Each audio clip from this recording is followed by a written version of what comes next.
नमस्ते दोस्तों, आज हम बात करेंगे महाराष्ट्र में 8 साल के लड़के के साथ बनी घटना पे। महाराष्ट्र के एक व्यस्त शहर की सड़कों पर हर दिन की तरह शोर धूल और भागदौड़ थी। लोग अपने अपने काम में इतने डूबे हुए थे कि किसी को किसी से कोई मतलब नहीं था। उसी भीड़ भाड़ वाली सड़क के किनारे एक छोटा सा दुबला पतला बच्चा कई दिनों की भूख और कमजोरी से जूझते जूझते आखिरकार गिर पड़ा था। उसका नाम आरव था। उसकी उम्र मुश्किल से 8 से 9 साल रही होगी, लेकिन हालत ने उसे समय से पहले ही बड़ा बना दिया था।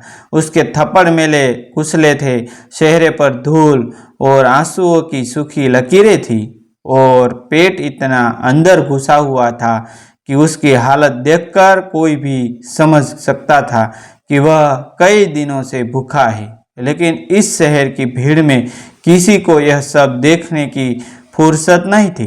लोग आते जाते रहे, किसी ने एक नज़र देखा भी तो बस नज़रें फेर ली। कुछ लोगों ने सोचा कि शायद यह कोई नशेड़ी बच्चे होगा, कुछ ने यह मान लिया कि यह रोज़ का दृश्य है और कुछ ने तो देखा ही नहीं। शहर की रफ्तार इतनी तेज थी कि किसी की जिंदगी रुकती नहीं थी, चाहे कोई सड़क पर मर ही क्यों न रहा हो। आरव वही पड़ा पड़ा धीरे धीरे अपनी आखिरी सांस की तरफ बढ़ रहा था। उसकी आंखों आधी खुली थी, होठ सूख चुके थे और शरीर में अब हिलने की भी ताकत नहीं बची थी। उसके मन में शायद एक ही सवाल था, क्या कोई मुझे देखेगा, क्या कोई मेरी मदद करेगा। उसी वक्त थोड़ी दूरी पर एक पुलिस चौकी थी। वहां तैनात एक ईमानदार और संवेदनशील पुलिस कांस्टेबल जिसका नाम संजय देशमुख था। वे अपनी ड्यूटी पर थे। संजय बाकी पुलिस वालों से थोड़ा अलग था। उसके अंदर अभी भी इंसानियत जिंदा थी, जो आज के समय में कम हो देखने को मिलती है। वह अक्सर सड़क पर रहने वाले बच्चों को देखकर सोचता था कि आखिरकार इनकी गलती क्या है, लेकिन ड्यूटी और सिस्टम की मजबूरियों के चलते वह हर बार कुछ नहीं कर पाता था।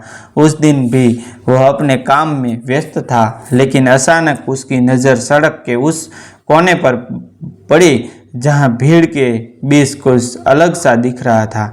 उसने ध्यान से देखा तो उसे एक बच्चा जमीन पर गिरा हुआ दिखाई दिया। बाकी लोग उसे प्यार करके निकल रहे थे, जैसे वह कोई इंसान नहीं बल्कि सड़क का कोई बेकार सामान हो। यह दृश्य देखकर संजय के अंदर कुछ टूट सा गया।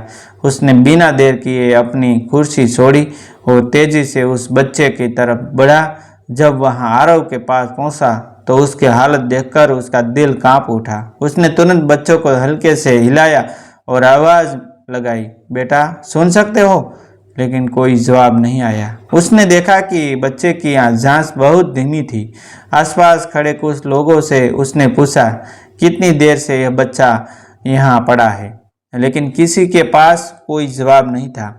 कुछ ने कंधे उसकर कहा, पता नहीं साहब, हम तो अभी आए हैं। यह सुनकर संजय को गुस्सा भी आया और दुख भी। उसने सोचा, क्या हम इतने पत्थर दिल हो गए हैं कि एक बच्चे ही हालत भी हमें नहीं झुकझुकारती। संजय ने तुरंत अपने हाथों से आरव को उठाया और उसे पास के एक छायादार जगह पर ले गया। उसने अपनी पानी की बोतल निकाली और बच्चे के होठों पर धीरे धीरे पानी डाला। कुछ ही क्षणों में आरव की हल्की सी हरकत हुई। उसकी आंखें धीरे धीरे खुली, लेकिन उनमें थकान और डर साफ झलक रहा था। वह बोलने की हालत में नहीं था, लेकिन उसकी आंखों बहुत कुछ कह रही थी, भूख, दर्द और एक छोटी सी उम्मीद।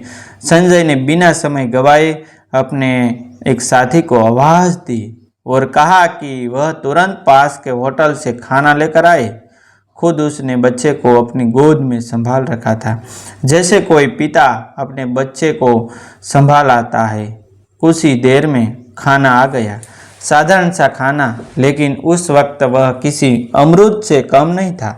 संजय ने अपने हाथों से छोटे छोटे और बनाकर आरव को खिलाना शुरू किया। पहला कोर जैसे ही आरव के मुंह में गया, उसकी आंखों में एक चमक सी आ गई, जैसे किसी बुझते हुए दिए में फिर से तेल डाल दिया हो गया। वह धीरे धीरे खाना खाने लगा। और हर कोर के साथ उसकी जांसें थोड़ी मजबूत होती गई। संजय उसे बहुत प्यार और धैर्य से खिला रहा था। उस पल वहाँ खड़े कुछ लोग भी यह दृश्य देखकर रुक गए। उनके चेहरे पर शर्म और हैरानी दोनों थी। शायद पहली बार उन्हें एहसास हुआ कि उन्होंने क्या नज़रअंदाज कर दिया था। आरव की आंखों में अब सिर्फ कमजोरी नहीं थी, बल्कि एक नई उम्मीद थी। उसने कांपती आवाज़ में पूछा, आप मुझे क्यों बचा रहे हो? यह सुनकर संजय के दिल में एक टीस सी उठी। उसने मुस्कुराते हुए कहा, क्योंकि हाँ, तुम भी इंसान हो बेटा, और इंसान को इंसान की मदद करनी चाहिए। यह सुनकर आरव की आंखों से आंसू बहने लगे, लेकिन ये आंसू दर्द के नहीं, बल्कि राहत और विश्वास के थे। उसे पहली बार लगा कि इस दुनिया में कोई है जो उसकी पहरावा करता है। संजय ने उसे भरोसा दिलाया कि अब वह अकेला नहीं है। उस दिन सड़क के किनारे हुआ यह छोटा सा काम किसी चमत्कार से कम नहीं था। सड़क किनारे हुए उस छोटी सी घटना के बाद आरव की जिंदगी धीरे धीरे एक नए मोड़ पर आने लगी। संजय देशमुख ने सिर्फ उस दिन उसे खाना खिलाकर अपनी जिम्मेदारी खत्म नहीं समझी, बल्कि उसके बाद भी वह बार बार आरव के बारे में सोचता रहा। उस मासूम की आंखों में जो डर, दर्द और उम्मीद उसने दिखी थी, वह उसे अंदर तक झकझका गई थी। उसी शाम उसने तय किया कि वह इस बच्चे को फिर से उसी हालत में नहीं लौटने देगा। खाना खिलाने के बाद संजय ने आरव को पास के सरकारी अस्पताल में भर्ती करवाया। डॉक्टरों ने जांच के बाद बताया कि बच्चा कई दिनों से भूखा था और उसे गंभीर कमजोरी हो गई थी, लेकिन समय पर मदद मिलने से उसकी जान बच गई। ये सुनकर संजय ने राहत की सांस ली। अगले 2 दिनों के तक वह रोज अस्पताल जाता, आरव के लिए फल और खाना लेकर आता और उसके पास बैठकर उससे बातें करता। धीरे धीरे आरव की सेहत सुधरने लगी और उसके चेहरे पर फिर से मुस्कान लौटने लगी। एक दिन जब आरव थोड़ा ठीक हो गया तो संजय ने उससे उसके परिवार के बारे में पूछा। आरव ने धीरे धीरे अपनी कहानी बताई, कैसे उसके माता पिता का देहांत हो चुका था, कैसे वह एक रिश्तेदार के साथ रहता था जो उसे मारता पीटता था, और कैसे एक दिन वह वहां से भागकर शहर आ गया था। तब से वह सड़कों पर भटक रहा था, कभी भीख मांगकर तो कभी कुंडा बीनकर अपना पेट भरने की कोशिश करता था, लेकिन कई दिनों से उसे कुछ भी खाने को नहीं मिला था और आखिरकार वह सड़क पर गिर पड़ा। यह सब सुनकर संजय की आंखों नम हो गई। उसने मन ही मन ठान लिया कि वह आरव को फिर से उस अंधेरे में नहीं जाने देगा। उसने अपने कुछ भरोसेमंद साथियों और एक स्थानीय समाजसेवी संस्था से संपर्क किया। कुछ ही दिनों में आरव के लिए एक अच्छे बाल गृह स्लाइड केयर होम में जगह मिल गई, जहां उसे रहने, खाने और पढ़ने की सुविधा मिल सकती थी। जब आरव को वह ले जाया गया तो शुरुआत में वह थोड़ा डर गया। उसे लगा कि शायद यह भी कोई नया संघर्ष होगा, लेकिन संजय ने उसका हाथ पकड़कर कहा, डर मत बेटा, यह तुम्हारा नया घर है, यहाँ से तुम्हारी नई जिंदगी शुरू होगी। संजय की बातों में इतना अपनापन था कि आरव ने धीरे धीरे खुद को संभाल लिया। दिन बीतते गए। आरव अब साफ कपड़े पहनता, समय पर खाना खाता और स्कूल आने लगा। उसकी आंखों में जो पहले खालीपन था, उसकी जगह अब सपनों ने ले ली थी। वह पढ़ाई में अच्छा था और हर दिन कुछ नया सीखने की कोशिश करता, लेकिन सबसे खास बात यह थी कि वह हर हफ्ते संजय से मिलने का इंतजार करता था। संजय भी उसे अपने बेटे की तरह मानने लगा था। वह जब भी समय मिलता बाल गृह जाकर आरव से मिलता, उसकी पढ़ाई के बारे में पूछता और उसे आगे बढ़ने के लिए प्रेरित करता। दोनों के बीच एक अनोखा रिश्ता बन चुका था, खून का नहीं लेकिन दिल का रिश्ता।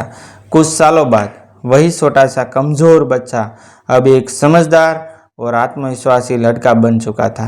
आरव ने अपनी मेहनत और लगन से पढ़ाई में अच्छा प्रदर्शन किया और आगे चलकर उसने समाज सेवा के क्षेत्रों में काम करने का फैसला किया।